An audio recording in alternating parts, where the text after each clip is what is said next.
This video was sponsored by Enhance, Elbilmek, ABRP Planner, Kempower and Bilkomponenter.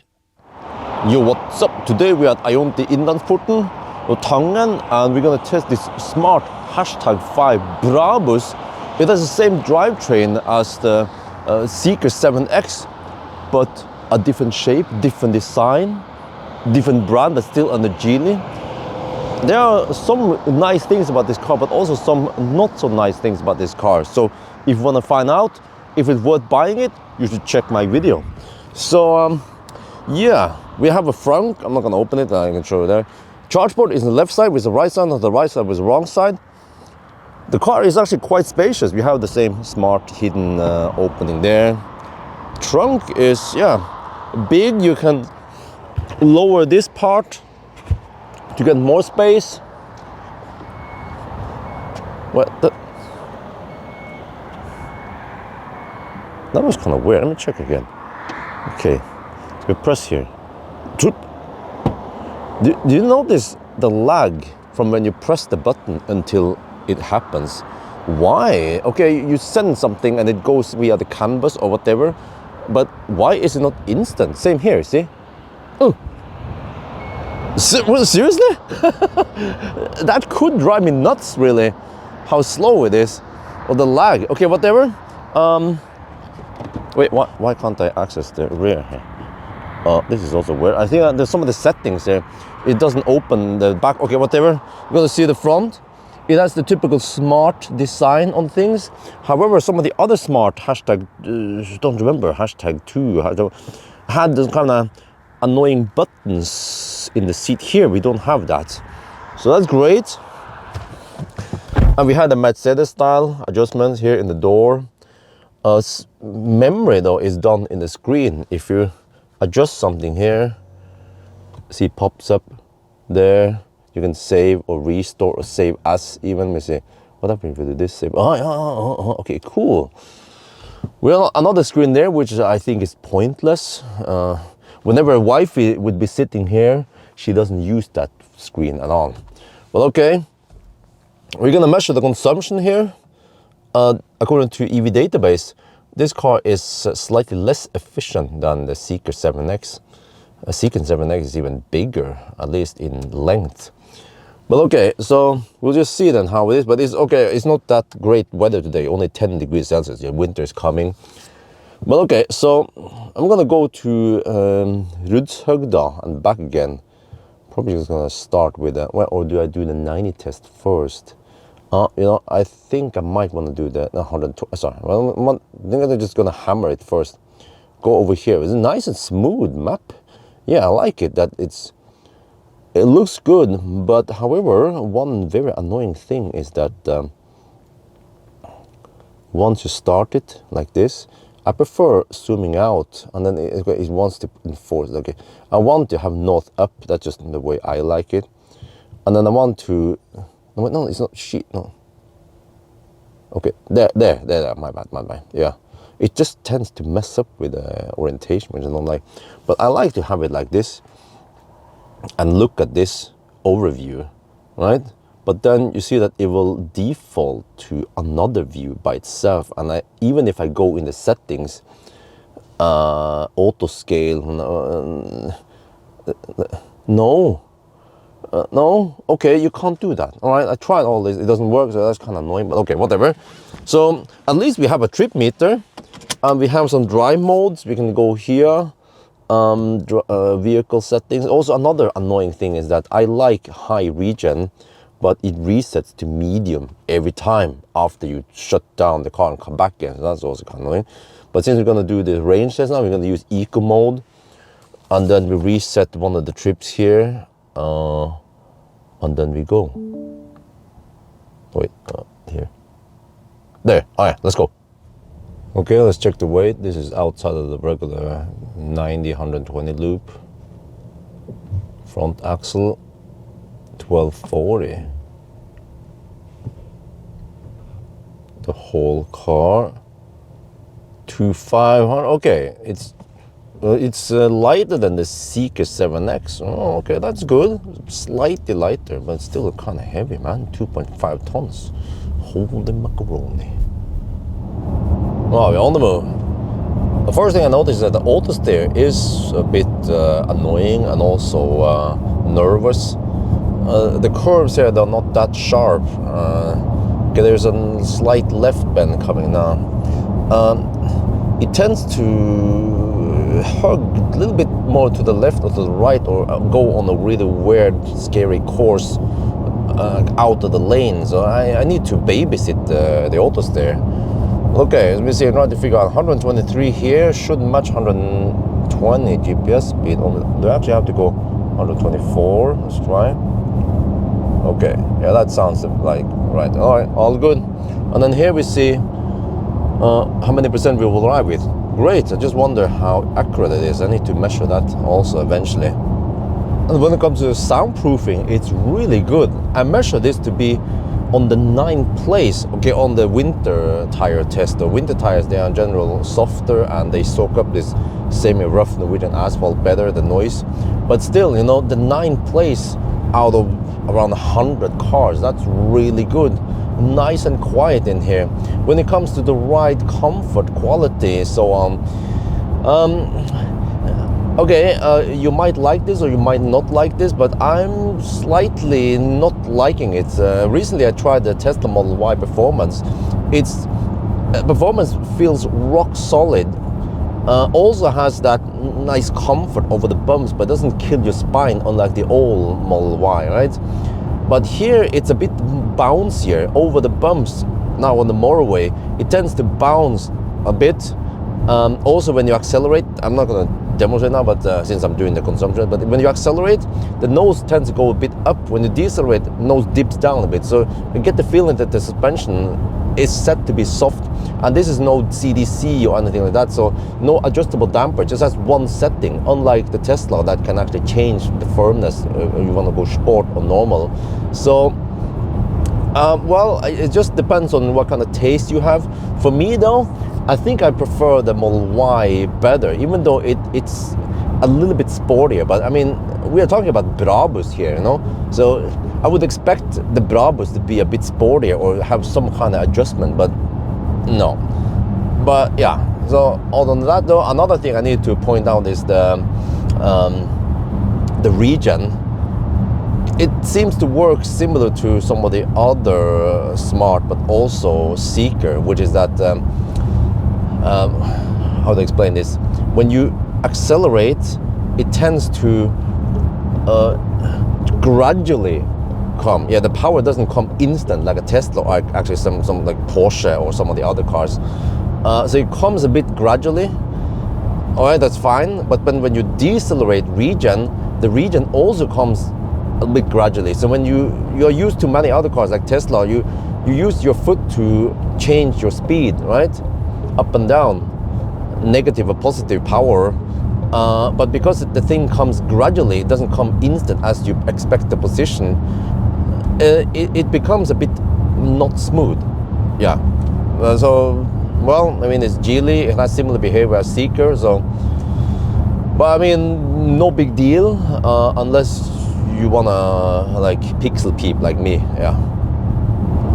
Alright, we're on the way back now. Here you see the head-up display with AR, nice. And an interesting animation on the dashboard here, or what do you call it, instrument cluster. We're driving towards a city and then, well, it's not a flat earth, is it? But the consumption though, 284 watt-hour per kilometer. Okay, I mean, it's 11 degrees Celsius outside, but it's dry outside, so that's kind of high. All right, result from the 120 test, 279 watt-hour per kilometer. What the heck, man? This car is kind of thirsty. All right, let's do the 90 test, but let's check here. Okay, it's a bit windy outside, but I'm not sure. What? Huh? There's a fox on the roof. Dude, maybe that's why the car became so thirsty. Do you need to redo the test now? And this is when I need the police, because the police could have told me that there's a fox on the roof and you need to stop right now. So, okay, whatever. No, it's just a small fox, so we're just gonna let it pass. Let's just do the 90 test. Okay, before I proceed with the next test, I just want to go to the restroom, but then I noticed that when I park here, okay, we have 360 camera, great, but let me see, I need to show you better, like this maybe, this is better, okay. Look at the frame rate. It seems like it's operating at 10 FPS, but you need some objects in the camera to see this better. It's really low frame rate. You would expect something modern to have smooth graphics, but no. Let's go back to 1999 frame rate. Yeah, why not? It is nice and sharp though, but just okay. Whatever. Stop nitpicking, Bjorn. Yeah, stop nitpicking. You can't expect everything to be as good as Tesla. Ah, okay. Okay, more slight annoyances. I want to go to Rudshøgda, and then I search here for Rudshøgda.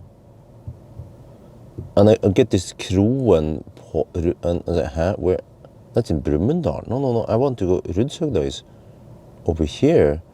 Well, it turns out back, s'il vous plaît. It has an index Ö and O, so you have to actually enter Ö.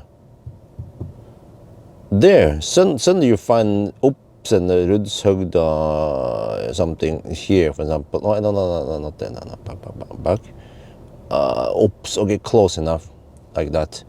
So most other cars, Æ, Ø, Å, you know, the special Norwegian letters, you can use the corresponding O or A or something, and you will find it because they index both of them. But here it doesn't seem like they've done it, so maybe it's just a slight overlook.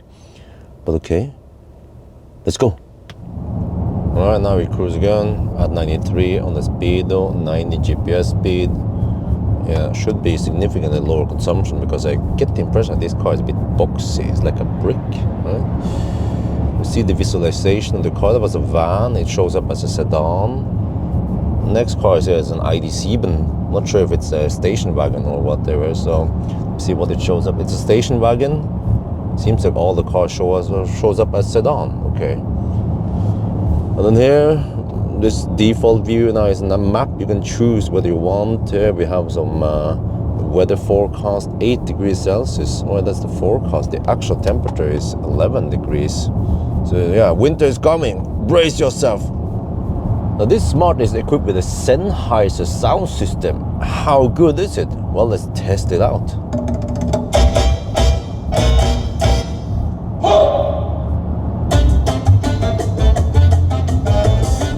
It's nice and clear. I like it. There's some detail there, some crispness. Yeah, great, sounds good. But however, it seems to lack some deep bass. The deepest bass is not there. So maybe this song doesn't highlight it that well, but what the heck was that? I didn't touch nothing. I just decided to change song.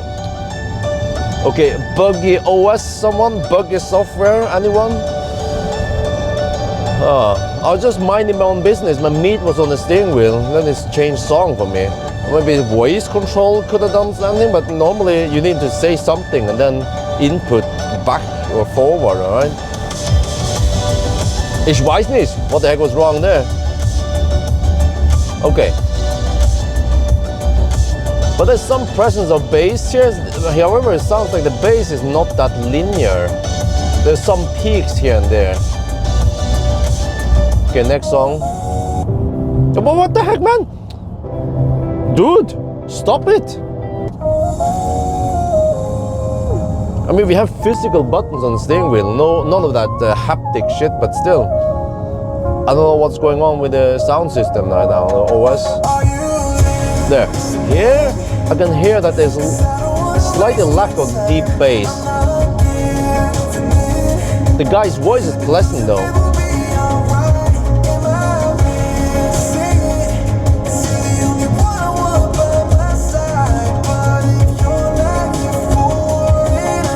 Nice and detailed, I like it.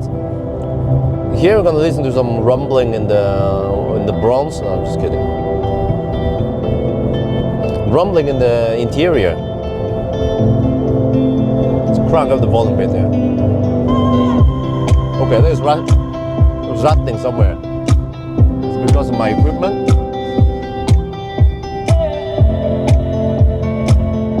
Slight rattling, but not that much. Okay, last song here. Here is right here that there's lack in the deepest bass. Maybe there's some lack of mid bass, but yeah. And then how loud does it go?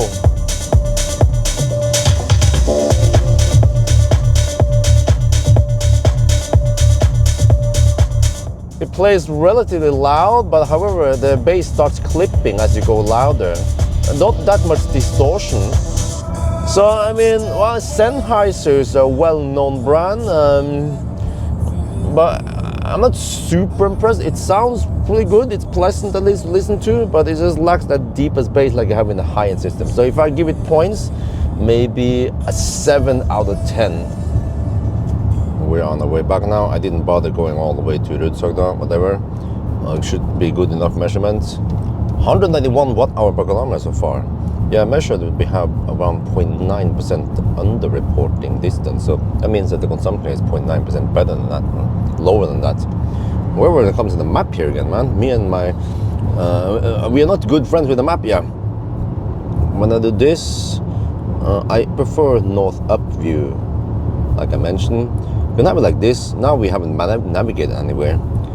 But then it stays like that for just a few seconds, and then zoom, and then it does this weird.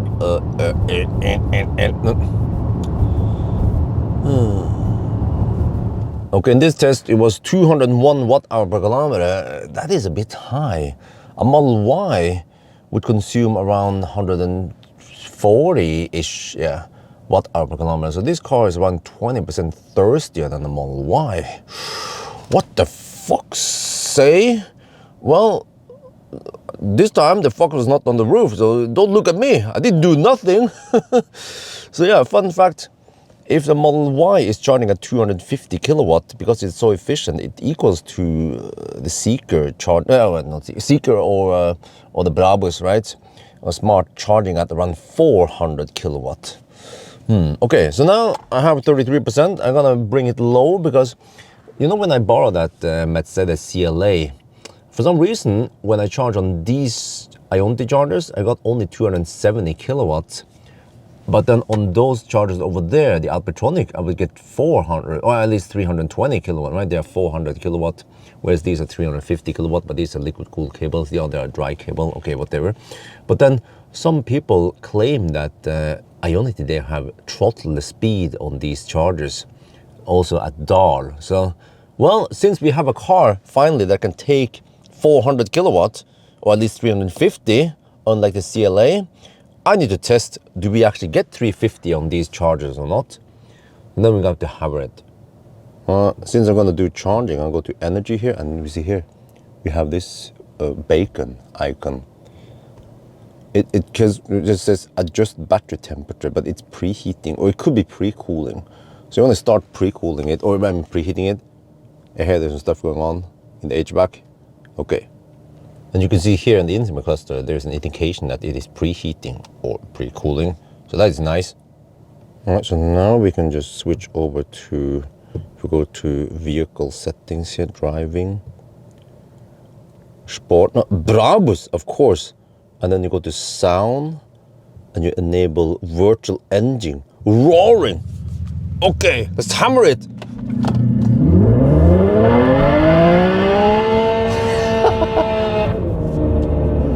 But I am slightly disappointed because the other Brabus had a more realistic engine sound. Here is, I don't know.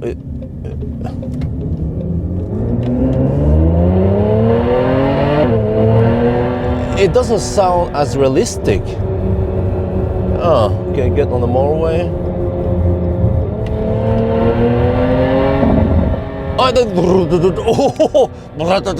I like that. Hey, where did it go again?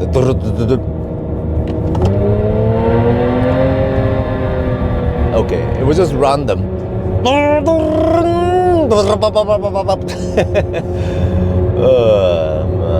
It's like you're trying to quit smoking and you just need to hold that. Oh, what the heck? I was just driving the battery low and then I kept looking at this navigation, right? It's just that, okay, we will arrive over there with 14% battery. Okay, it's still kind of high. Want to go down to maybe 5%. It jumps a bit up and down between 14 and 15%. But then look at this screen. I was like, wait, we have 14% now. What? Buggy software, anyone? We're back at Ionity now. We've gone deep to 4%. That should be good. Well, actually, it might be too deep. Okay, let's plug it in now. All right, 188 kilowatt. Oh, it might be, look at this. What's up with the lion here, man? Okay, it says volts and amps here, but not kilowatt. There's a useless animation of the freaking lion here. Could at least show here that we're charging at 210 kilowatt. Okay, whatever. Just in case you want to see something else here, for example, and then you can check out the charger status here, right? No. So you have to wait for it to ramp up, I think, to 30. Yeah, so there are some other cars charging here. I mean, not too crazy. There's one iX over there. There's an X-Bang, okay. And then here we have i5. So the total power pool here shouldn't be too crazy high, right? So there should be enough power on this side to get maximum speed. Oh, yeah, see? Okay, can we see 400? Can we see 400? No, 400, maybe a little bit. Just take a little bit of time to ramp up. You're already at 8%, 9%, and it's going to be 285 kilowatt. Can we see in 400? This battery is about to be 400 kilowatt. Capable, just like the other Seeker 7X, so 316 kilowatt, just ramps up a little bit slow, but then 458 amp. Yeah, we can actually boost that 600 amps, so should be able to go around 400 kilowatt. It's going to go very close down. Now we're at 500 amp. Do we see 600 amp? 600 amp, 600, is 348 kilowatt. There, oh yeah, look at that. Oh yeah. So I'm just testing this to see that we are capable to get around 400 kilowatt hour per hour. Now let's plug in at the other Ionity over there and see what we can get. All right, this time it should ramp up faster since we already have kind of heated up everything.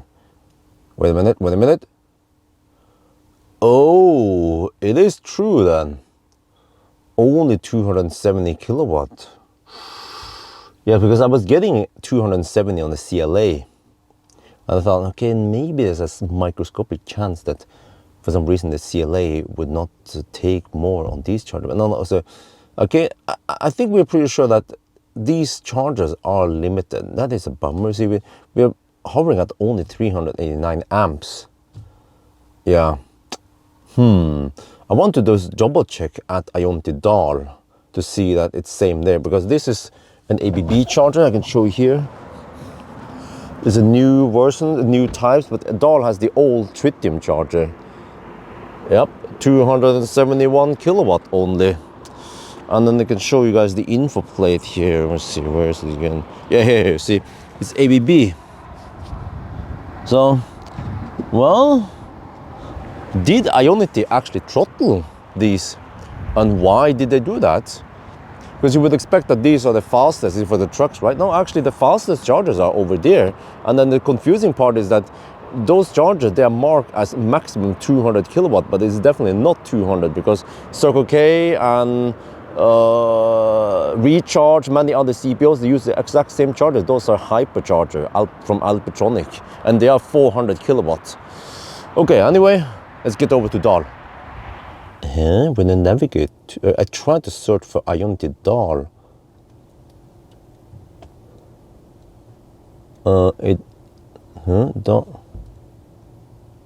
No, that's over here, Why can't it find Ionity DAL? Most other cars, you just type Ionity DAL, and then it shows up. It is here. Wait, can't it even... Gee, man, I'm not too impressed with this navigation. There's Vista charging. That is Ionity. Mark, okay, whatever. Let's go. Just want to check if we have enough juice. It says 30%. Okay, let's go. What the heck? We're consuming 330 watt-hour per kilometer. Oh shit. Well, talking about thirsty cars, there's always someone thirstier than you. G400D. Oh shit. Well, if you look at Mjøsa, you see that we have headwind, so that's probably why. We're now at Ionity, my home turf, in the hood. And then we have some cars charging here, but EQC cannot take too much. We have ID Bus, some Tesla, they're not charging very fast. So 1, 2, 3, 4, 5 cars, they might take around maximum 500 kilowatt combined. I know that if all stalls are occupied, then not every stall can get 350 kilowatt. But now there should be enough for us to get 350 kilowatts. So let's see. What do we get? What do we get? Okay. Yeah. The line is running. It's running. And is this a coincidence that we get 270 kilowatt again? Seems like the rumor is true then. We are capped at 270. This is exactly what I experienced also when I did the 1,000 kilometer challenge with the CLA at Ionity Varberg, and I think it was Strømstad something. I got 270. Seems like Ionity they'll throttle all of them. Yeah. So in that case, a pro tip for you: the newer sites like Kongal, for example, Ionity, go get the Alpitronics instead, or the hypercharger. They look something like that. Actually, they look more like the ones over there, but you remember how it was. Then you can actually get 400 kilowatt if you can take it, of course.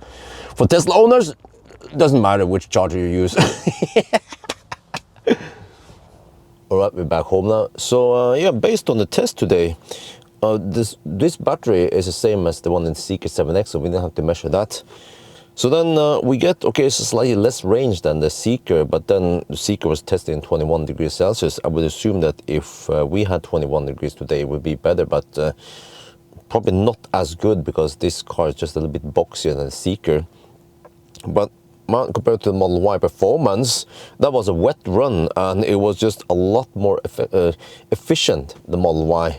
Yeah, so I believe that Model Y, if it was run today on dry surface, it would actually have better range, despite that Model Y has a lot smaller battery than this Brabus.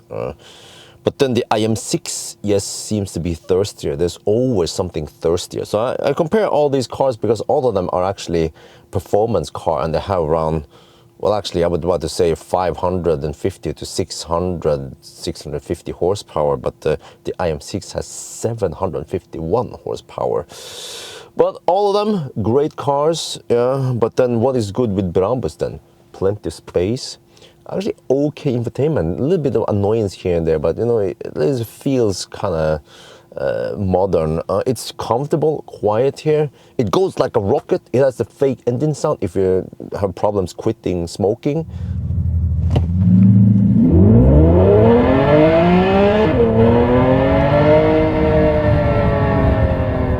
And what else is it? Well, I guess I'll find out. Incredibly fast charging. It is so fast. You can charge from 10 to 80% in around 15 minutes. This is 10 to, I use 75%. Yeah, I just have my own weird standard. But okay, because I believe that maybe not everyone charges to 80%. It depends what kind of car you're driving. If you drive a Tesla, you might charge only 60%, and then you have the same range, and then you can just go to the next charger. But okay. Anyway, overall though, it's a nice car. Yes, it's smart. I understand why so many people are crazy about it. And also, I should mention that the Smart, even this Brabus, costs only 500k NOK. It's cheaper than the Seeker 7X, cheaper than the Model Y Performance. And then actually, yes, even cheaper than the IM6. IM6 is around 540k with the performance version overdrive. So in that regard, you actually get a pretty good car for the money. So that's going to be for now. I hope you guys enjoyed this video. As always, thank you for watching and talk to you later.